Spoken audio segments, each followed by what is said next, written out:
আদালতে হস্তক্ষেপ করা কোনো গণতান্ত্রিক দেশের সরকারের উচিত নয়, সেটা প্রত্যাশিত নয়, কাম্য নয়। এতে গণতান্ত্রিক শাসন ব্যবস্থা এবং আইনের শাসন প্রতিষ্ঠা হয় না। তেমনটাই আমরা জানি, তেমনটাই আমরা বুঝি। কিন্তু 5 আগস্ট পট পরিবর্তনের পরে, শেখ হাসিনা সরকারের পতনের পরে একাধিকবার আদালতে হস্তক্ষেপ করার ঘটনা আমরা দেখেছি। আবারও তেমন ঘটনা দেখলাম। একযোগে 18 জন বিচারককে বাধ্যতামূলক অবসরে পাঠালো সরকার। গতকালকে এক গেজেট বিজ্ঞপ্তির মাধ্যমে এই খবরটা নিশ্চিত করা হয়েছে।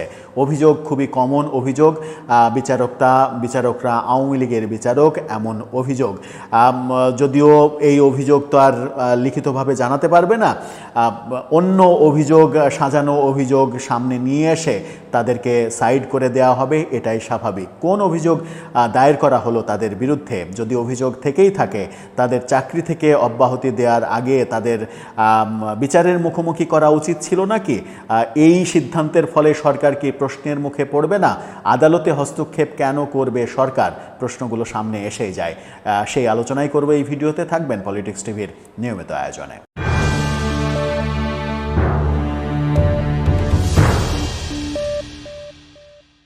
দর্শক, পলিটিক্স টিভির নিয়মিত ভিডিওগুলো স্পন্সর করছে প্রজাপতি.টিভি, নতুন ওটিটি প্ল্যাটফর্ম। আপনারা চাইলে ইউটিউবে, ফেসবুকে, ইনস্টাগ্রামে, টিকটকে দেখে নিতে পারেন। ডেসক্রিপশন বক্সে লিঙ্ক দেওয়া থাকবে, সেখান থেকেও আপনারা দেখে নিতে পারেন প্রজাপতির কার্যক্রম। চলে যাচ্ছি মূল ভিডিওতে।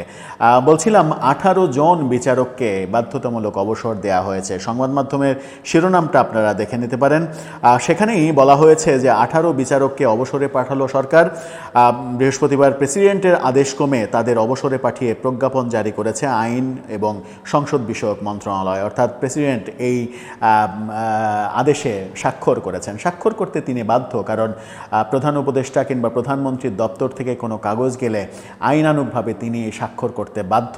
স্বাক্ষর না করলে একটা সময় অটোমেটিক সেটা পাশ হয়ে যায়। এটাই বাংলাদেশের সংবিধান। প্রেসিডেন্টের আদতে কিছুই করার নেই, একমাত্র সংসদ ভেঙে দেওয়া, তাও প্রধানমন্ত্রীর অনুরোধ ক্রমে, আর জরুরি অবস্থা জারি করা। এছাড়া প্রেসিডেন্টের হাতে আদতে কোনো ক্ষমতা নেই। প্রেসিডেন্ট শাহাবুদ্দিন চুপ্পু তিনি এই আদেশে স্বাক্ষর করেছেন। 18 জন বিচারকের চাকরি চলে গেল। প্রজ্ঞাপনে বলা হয়েছে, বাংলাদেশ জুডিশিয়াল সার্ভিসের নিম্নবর্ণিত সদস্যদের চাকরির মেয়াদ 25 বছর পূর্ণ হওয়ায় বাংলাদেশ সুপ্রিম কোর্টের সঙ্গে পরামর্শক্রমে জনস্বার্থে তাদের সরকারি চাকরি আইন 2018-র 45 ধারার বিধান মতে চাকরি থেকে অবসর প্রদান করা হলো।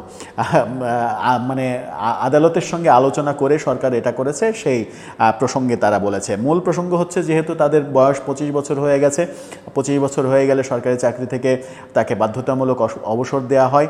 এখন পর্যন্ত আদালতের জন্য আলাদা সচিবালয় আমরা পাইনি। এই সরকারের আমলে অনেক দিন থেকেই শুনে আসছি সেটা হবে, আদালতকে স্বাধীন করা হবে, কিন্তু সেটা হয়নি। এর আগেও আমরা আদালতে মবের দৃশ্য দেখেছি, মব করে আদালতের বিচারকদের সরিয়ে দেওয়ার ঘটনা দেখেছি।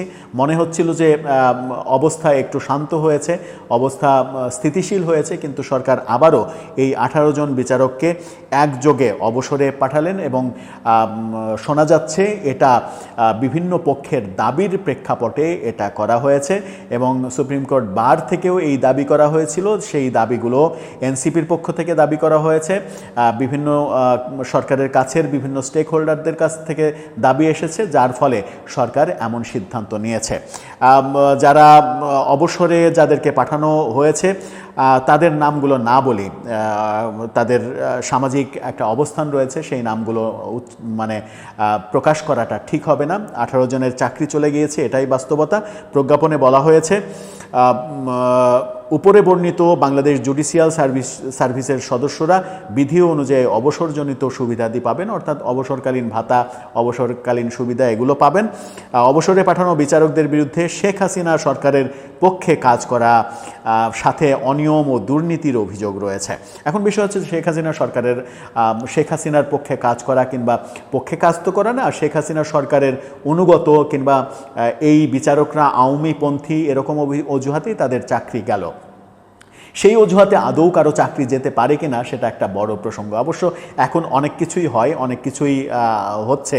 যে কোনো একটা পক্ষ যদি, একটা শক্তিশালী পক্ষ, যে পক্ষটা সরকারের কাছের পক্ষ, সেই পক্ষ যদি একটা দাবি করে, তাহলে তাকে শেখ হাসিনার লোক বলে তাকে সাইড করে দেয়, এটা একটা 1-2 ব্যাপার। কিন্তু প্রকৃত ব্যাপারটা কি হতে পারতো? এই যে বলা হয়েছে যে অনিয়ম এবং দুর্নীতির অভিযোগ রয়েছে তাদের বিরুদ্ধে, এটা খুবই গুরুত্বপূর্ণ বিষয়। যদি অনিয়ম এবং দুর্নীতির অভিযোগ থাকে তাহলে যথাযথ তদন্ত করতে হবে, যে প্রসিডিউর রয়েছে সেই প্রসিডিউর অনুযায়ী তদন্ত করতে হবে, তদন্তে তাদের দোষগুলো বের করে আনতে হবে, দোষগুলো প্রমাণ করতে হবে এবং তাদেরকে বিচারের মুখোমুখি করতে হবে, তবেই কার সুশাসন হলো।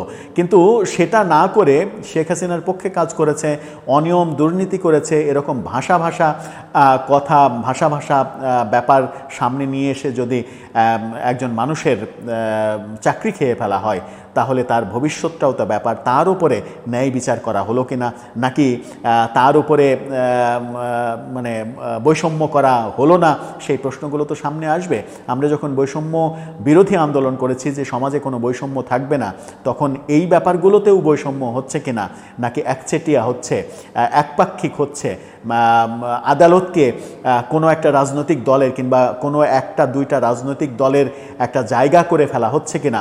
যে অভিযোগটা শেখ হাসিনার সরকারের আমলেও করা হতো, যে শেখ হাসিনা সরকার আদালতকে তাদের দলীয় একটা জায়গা তৈরি করার চেষ্টা করছে, বিভিন্ন অনুগত লোকদের বিচারপতি নিয়োগ দিচ্ছে।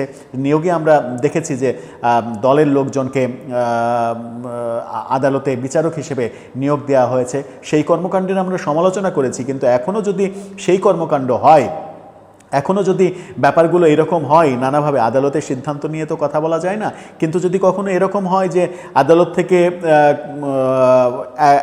প্রমাণিত অপরাধীদের মুক্ত করে দেওয়া হচ্ছে, বেকসুর খালাস দেওয়া হচ্ছে, চোর, গুন্ডা, ডাকাত, সন্ত্রাসী, যাবজ্জীবন কারাদণ্ডের আসামি, মৃত্যুদণ্ডপ্রাপ্তদের আসামি, সেই সারা দেশে এই চিত্র যদি ঘটতে থাকে, যদি ঘটে, তাহলে ব্যাপারগুলো প্রশ্নবিদ্ধ হবে নতুন করে।